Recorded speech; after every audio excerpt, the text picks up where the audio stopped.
Like it if the sales are any indication. This is Rapid News reactions on the latest gaming news, brought to you by multiple sources, but mainly the PlayStation blog. We have a Fred Dutton here. He writes, Call of Duty Infinite Warfare was the best-selling game on the PlayStation Store in November. So in November a lot of big games came out, including Dishonored 2.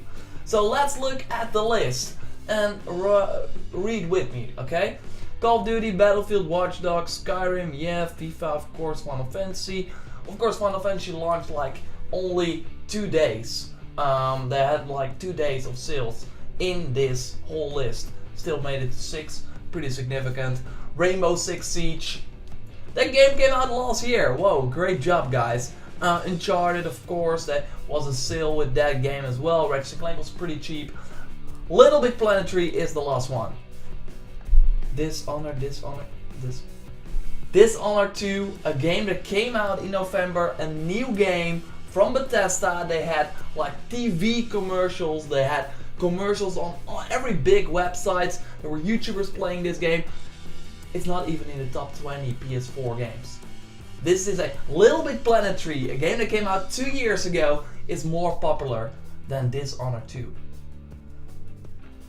What the heck? Okay, maybe it's different in the US. I mean, they had some TV commercials there, so maybe. Okay, let's look at the PS4 games. Call of Duty again, Final Fantasy in third.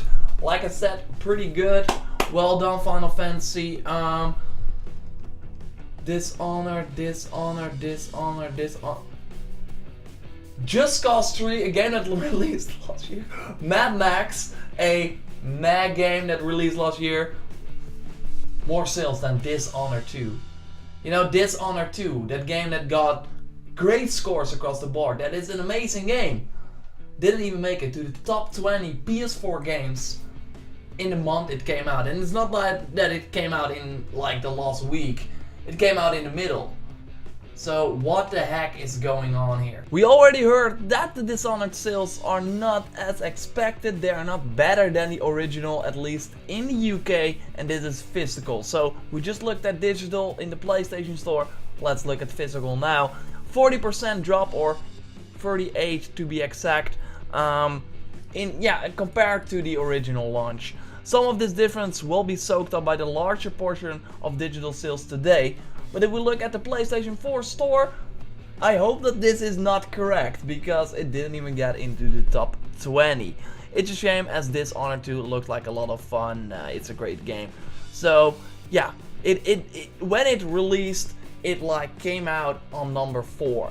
And for a new game, with all the pre-orders coming in, with all the stuff, that all the marketing and stuff like that, well, Battlefield 1 came out like almost a month before Dishonored 2, like 3 weeks.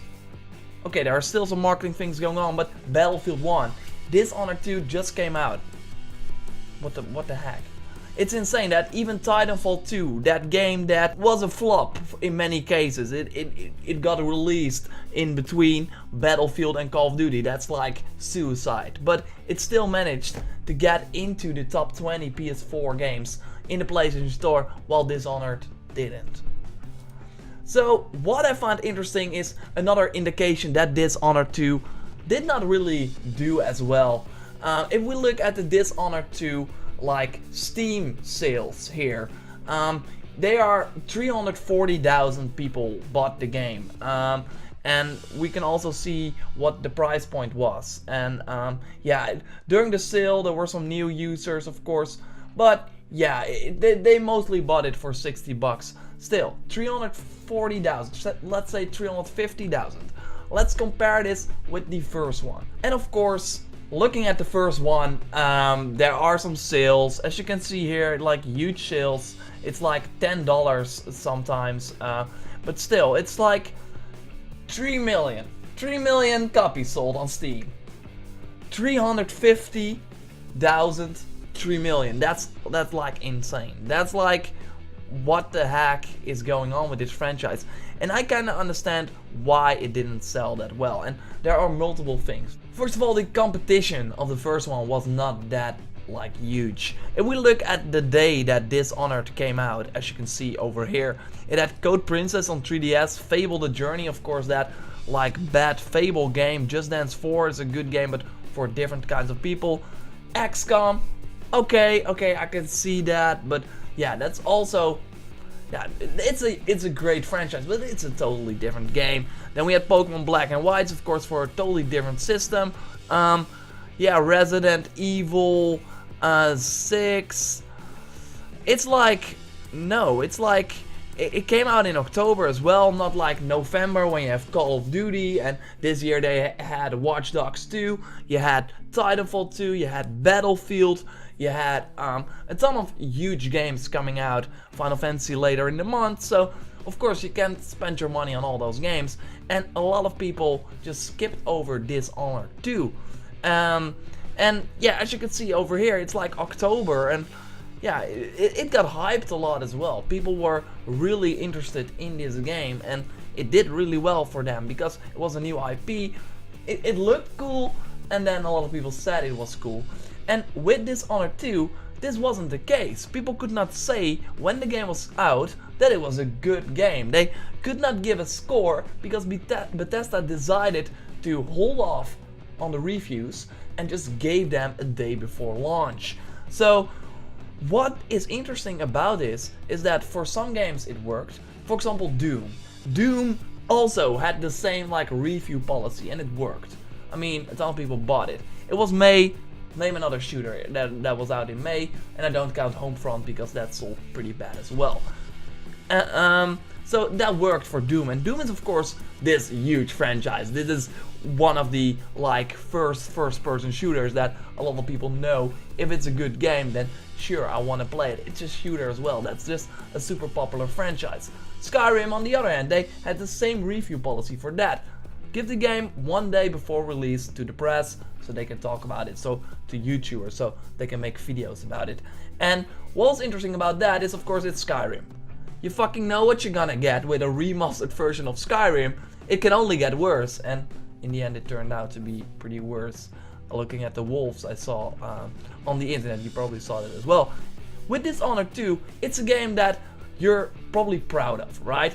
You made this game, Arcane Studios, the guys that made the first one, they took a lot of time, they took 4 years to create this game, put a lot of heart into it. Of course, the Doom and Skyrim remastered also had a lot of heart into it, but still, those are known franchises. This is like something you want to scream off the rooftops. Then they had the real life like commercial going on. Okay, yeah, but I don't trust that, that's not gameplay. We had no review scores at launch, so okay, this game is out, but there are no 9s, 8s, 7s, 10s even for this game. That turned out to be the case later on, but when those reviews dropped, Watch Dogs 2 was out, so Watch Dogs 2 stole all the thunder from Dishonored. So yeah, okay, this is a good game, but yeah, you have here Watch Dogs 2, commercial, marketing, stuff like that. So this is what's wrong with this review policy. It works for some games that people will straight up buy, but they probably could have looked at the Dishonored 2 pre-order numbers and saw, okay, we might want to change it here. We might want to give the reviews earlier so that the reviewers, that the sites that have huge audiences, the YouTubers that have huge audiences can tell the people to buy this game. Because when they could really tell the people to buy this game, it was already too late. Ship it sailed, game is already out a few days, not new anymore.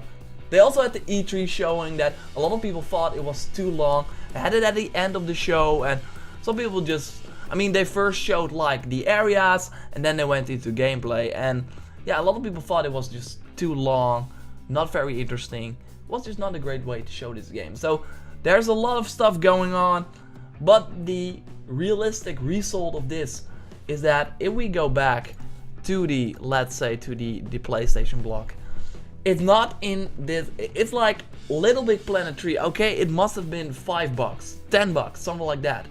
But still, if Little Big Planet 3, a game that probably didn't really do very well, or I don't know, anyway, if that can sell more than a totally new AAA title with a marketing budget of millions, then there is really something wrong. And I think that this is the end of the Dishonored franchise, and it's sad to see this.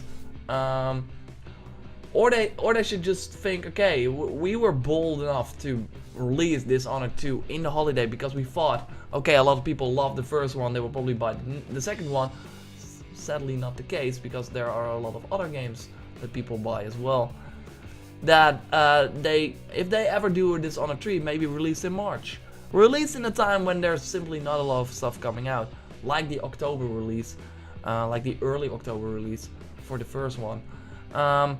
With Prey, that's like the other Arcane Studios, so that's the US Arcane Studios. The other one is based in France. What is interesting with the Prey game is releasing in spring. Looks a lot like Bioshock, so people, I mean, if you want a new Bioshock game, well, it looks a lot like that. So, and there are not. 2K is probably also making a Bioshock game, but we don't know about it right now.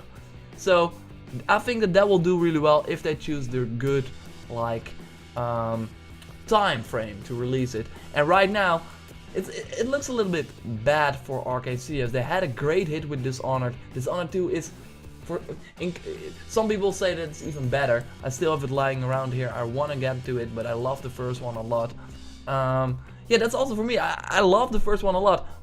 Got it, and Watch Dogs. I played a bunch of other games and could not get to this. And imagine a lot of people are probably like the same. So it's just sad because it's a super interesting franchise, but I think that this is the last one, sadly. And I think it's interesting to see what the future for Arcane will be. What next game will they do? Maybe a new IP. I hope that will be the case, because I don't see them working on Dishonored again after the poor releases. And we will probably hear more about this in a financial report from Bethesda that should be in January, somewhere like that. Anyway, what do you think? This sad news that Dishonored 2 is probably well underperforming. Let me know in the comments down below. Did you like it? Did you not like it? Or anyway, something about Dishonored. Let me know in the comments down below. Be sure to subscribe for more reactions on the latest gaming news.